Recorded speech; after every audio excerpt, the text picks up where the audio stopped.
महाभारत। अर्जुन की प्रतिज्ञा। महाभारत का भयंकर युद्ध चल रहा था।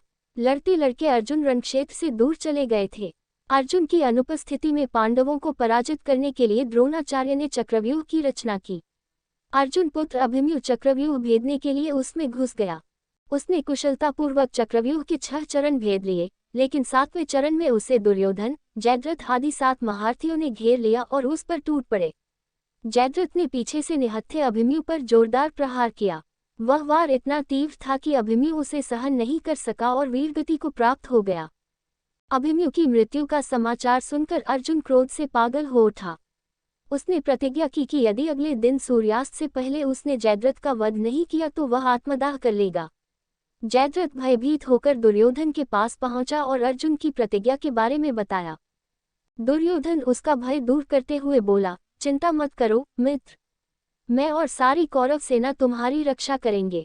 अर्जुन कल तुम तक नहीं पहुंच पाएगा, उसे आत्मदाह करना पड़ेगा। अगले दिन युद्ध शुरू हुआ।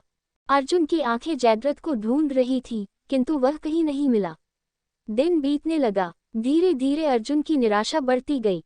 ये देख श्री कृष्ण बोले, पार्थ, समय बीत रहा है और कौरव सेना ने जयद्रथ को रक्षा कवच में घेर रखा है।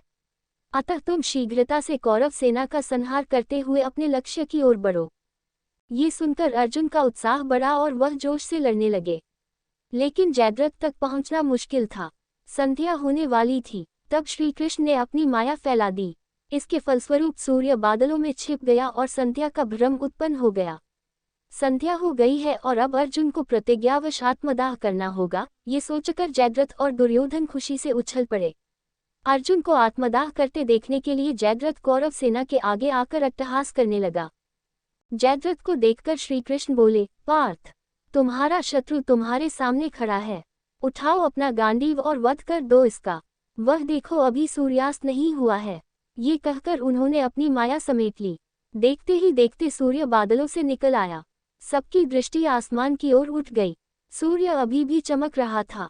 ये देख जयद्रथ और दुर्योधन के पैरों तले जमीन खिसक गई। जयद्रथ भागने को हुआ, लेकिन तब तक अर्जुन ने अपना गांडीव उठा लिया था। तभी श्री कृष्ण चेतावनी देते हुए बोले, हे अर्जुन, जयद्रथ के पिता ने इसे वरदान दिया था कि जो इसका मस्तक जमीन पर गिराएगा, उसका मस्तक भी 100 टुकड़ों में विभक्त हो जाएगा। इसलिए यदि इसका सिर जमीन पर गिरा तो तुम्हारे सिर के भी 100 टुकड़े हो जाएंगे।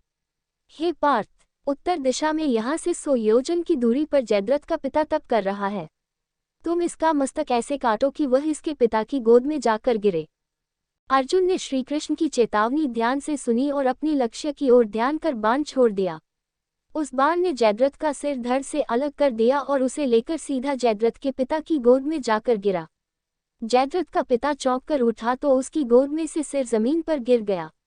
सिर के जमीन पर गिरते ही उनके सिर के भी 100 टुकड़े हो गए। इस प्रकार अर्जुन की प्रतिज्ञा पूरी हुई।